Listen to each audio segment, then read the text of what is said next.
श्री गणेशाय नमः। श्री सरस्वत्यै नमः। श्री गुरुचरण कमलेभ्यो नमः। रक्ताम्भोजदलाभिरामनयनं पीताम्बरयालङ्कृतं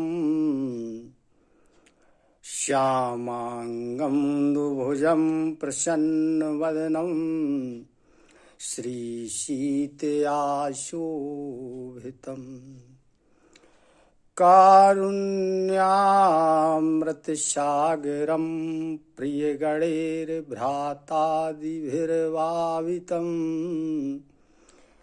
वन्दे विष्णुशिवादिसेव्यमनसं भक्तेष्टसिद्धिं प्रदम्। मनोजवं मारुतितुल्यवेगं जितेन्द्रियं बुद्धिमतां वरिष्ठं वातात्मजं वानरयूथमुख्यं श्रीरामदूतं शरणं प्रपद्ये। प्रिय स्नेहीजन एवं भगवत कथा रस के रसिकजन सभी को मेरा सादर प्रणाम। हमने आपने अभी तक कथा सुनी। मंथरा ने माता केकई को कोप भवन में भेज दिया। बाहर इस बात की जानकारी किसी को भी नहीं है। अतः नगर के जो लोग हैं वो सब खुशियां मना रहे हैं कि श्री रामचंद्र जी का अभिषेक होना है। राजा दशरथ जी भी बाहर हैं, अतः उन्हें भी यह ज्ञात नहीं है कि अंदर क्या चल रहा है। जो श्री रामचंद्र जी के सखा थे, जो उनके साथ उठने बैठने वाले खेलने वाले थे, वो सखा हृदय में बड़े प्रसन्न हैं और 10-5 मिल करके श्री रामचंद्र जी के पास जा रहे। प्रभु श्री रामचंद्र जी आदर के साथ उनसे मिलते हैं, उनसे बातचीत करते हैं, उनकी कुशलता पूछते हैं। वो वापस अपने घर आ जाते। फिर आपस में श्री रामचंद्र जी की बड़ाई कर रहे हैं और क्या कह रहे हैं। को रघुवीर सरिस संसारा शीलो स्नेहो निवाहनिहारा। कहते हैं कि श्री रामचंद्र जी के समान शीलता को और स्नेह को निभाने वाला, चलाने वाला और कोई दूसरा नहीं है। कह रहे आपस में कि हम जिस जिस जन्म में, जिस जिस योनि में पहुंचे तो वहाँ हमारे स्वामी श्री रामचंद्र जी हों, हम उनके सेवक हों, ऐसा सभी अपने मन में विचार कर रहे। इस प्रकार की अभिलाषा नगर के सभी निवासियों के पास है। लेकिन यहाँ केकई के हृदय में बड़ा दाह हो रहा है। तुलसीदास जी ने लिखा है, को न कुसंगति पाई न साई, रहे न नीच मते चतुराई। तुलसीदास जी ने लिखते हैं कि कुसंगति पाकर, बुरा संग प्राप्त करके ऐसा कौन सा व्यक्ति है जो बुरा ना हो जाए, नष्ट ना हो जाए।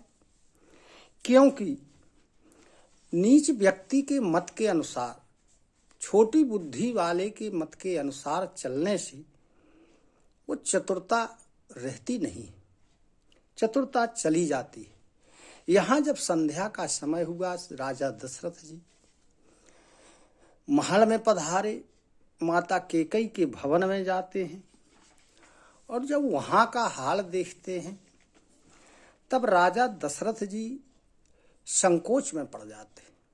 जब मालूम चलता है कि माता केकई कोप भवन में है, तब भय के कारण राजा दशरथ जी के पैर आगे नहीं बढ़ रहे हैं।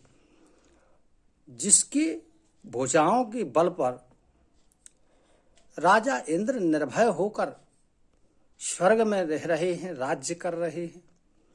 सारे पृथ्वी के जो राजा हैं, जो जिनके रुख के को देखते हुए कार्य करते हैं, ऐसे राजा दशरथ जी का पैर आगे नहीं पड़ रहा है, इतना भय हो रहा है।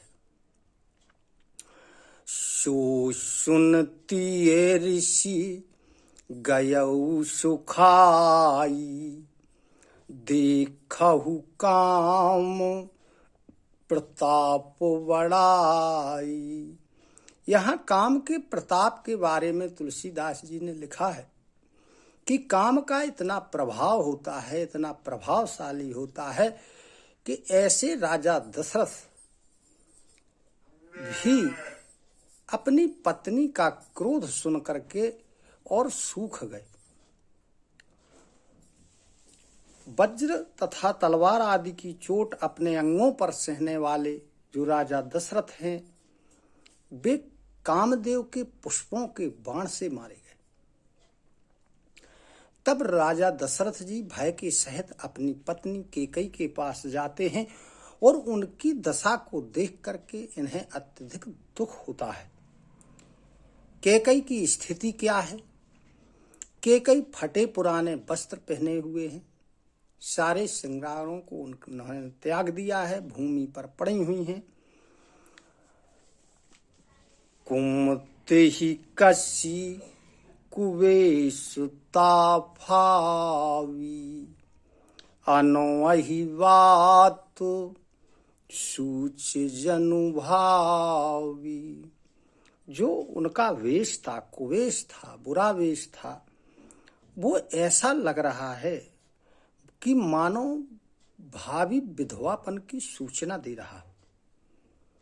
तब राजा दशरथ जी केकई के पास जाते हैं, कोमल वाणी में माता केकई से कहते हैं कि हे प्राण प्रिय, तुम किस बात के ऊपर नाराज हो, क्यों क्रोधित हो, क्यों रूठी हुई हो।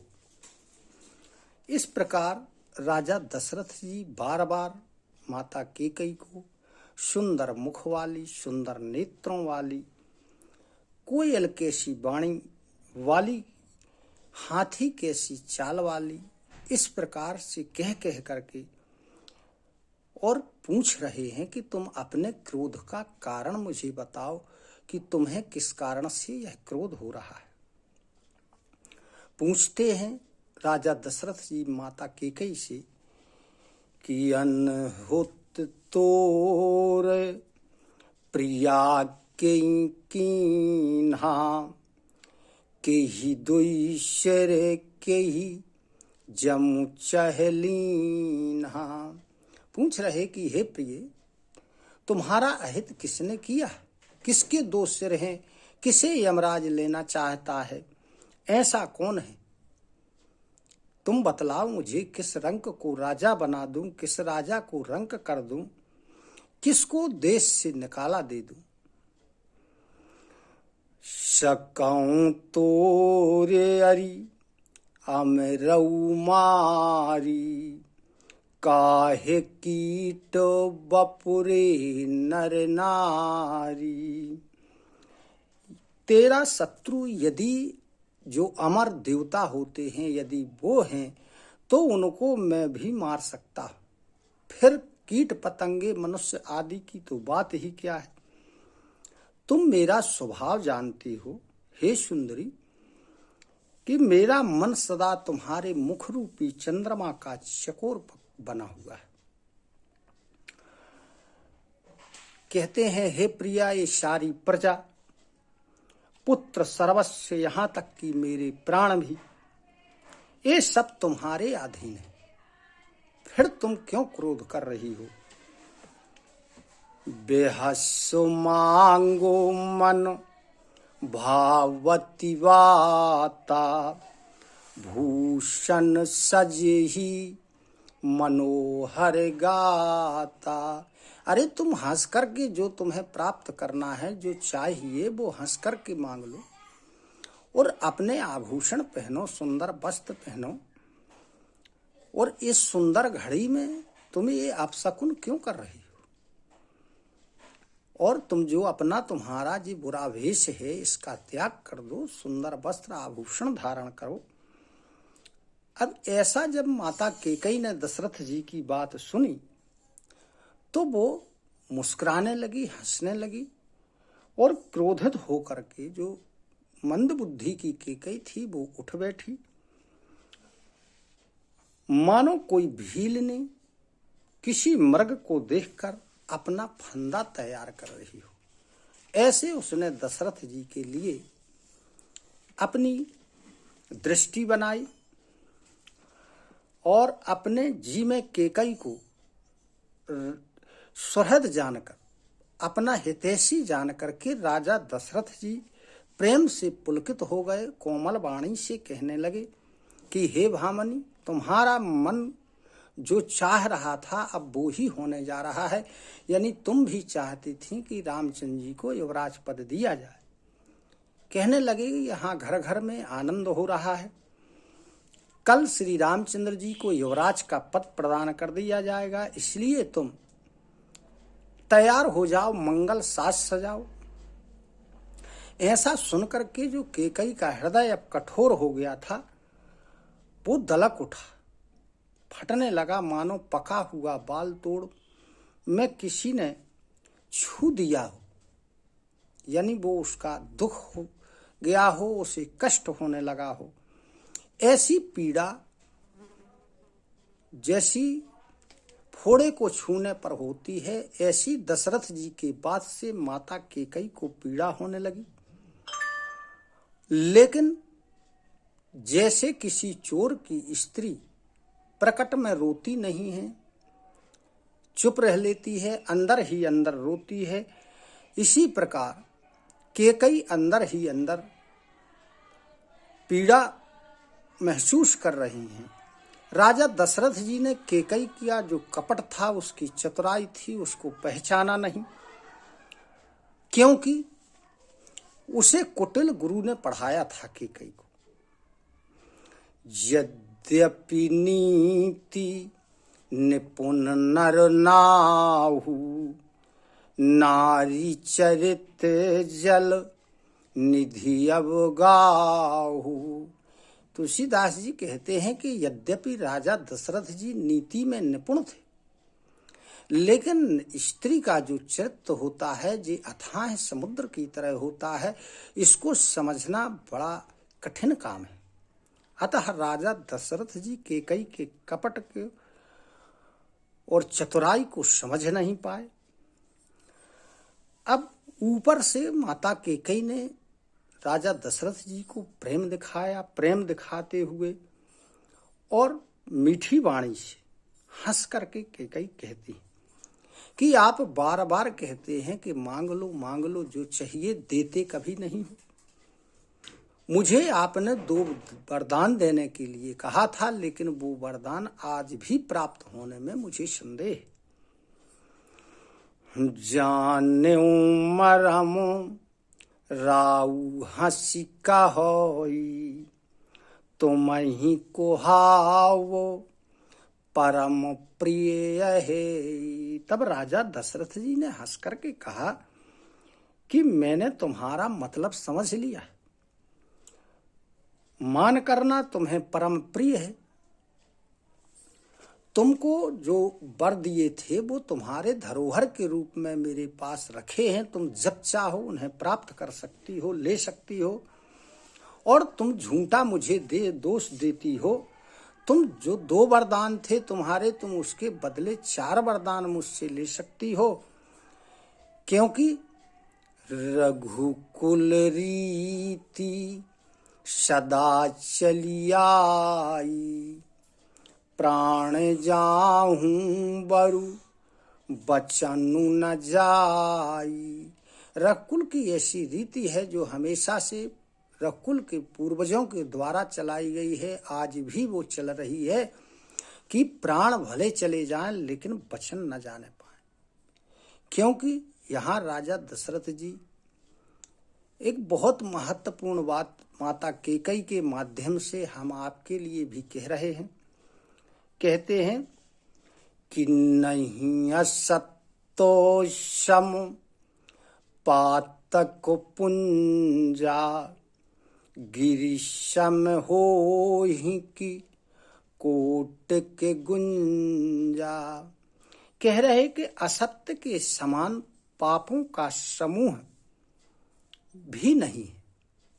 एक असत्य में जितना पाप होता है, इतना अनेक पाप किए जाएं तो भी उसके बराबर नहीं होते हैं। जैसे कितने भी घुंघुचियां मिला दी जाएं, जोड़ दी जाएं, लेकिन वो पर्वत का मुकाबला, उसकी बराबरी कभी नहीं कर पाती हैं। इसी प्रकार अन्य कोई भी पाप असत्य के बराबर पाप नहीं हो सकता है, चाहे जितने भी पाप हो। सत्य मूल सब सुकृत सोहाई वेद पुराण विदित मनु गाई। सत्य ही समस्त उत्तम पुण्यों की जड़ है। यह बात वेद पुराणों आदि ने कही है और मनु महाराज ने भी ऐसा कहा है। राजा दशरथ जी कैकेयी से कह रहे। फिर बोले इसके बाद भी तो असत्य यदि मैं करता हूं या कहता हूं तो बहुत बड़ा पाप लगता है, पापों का समूह बन जाता है। उसके बाद भी मैं भगवान श्री रामचंद्र जी की शपथ सौगंध खाता हूं और मुझे श्री रघुनाथ जी की स्नेह की जो सीमा है, इस प्रकार बात पक्की है। ऊपर से श्री रामचंद्र जी की शपथ है। इस प्रकार जब माता कैकेयी ने सुन लिया कि राजा दशरथ जी ने श्री रामचंद्र जी की शपथ ले ली है, और यही बात मंथरा ने कैकेयी को समझाई थी कि बिना शपथ के जब तक पक्का नहीं कर लेना तब तक उनसे अपने वरदान नहीं मांगना। तब कैकेयी जो है मुस्कुराने लगी और हंस करके कैकेयी बोली। जब उसने अपनी बात को मजबूत कर लिया तब वह हंस के राजा दशरथ से कहती है कि सुनहु प्राणों प्रिय भावत जी का देहु एक वर भर तही टीका। कहने लगी कि पहले एक वरदान दो कि राजा भरत को राज्य दिया जाए, और दूसरा वरदान दो कि मुनियों के से भेष में श्री राम वनवास के लिए चले जाएं। इसके आगे की कथा हम आप अगले भाग में सुनेंगे। इसी के साथ सभी को सादर प्रणाम, सादर नमन। जय सिया राम, जय श्री कृष्ण, धन्यवाद।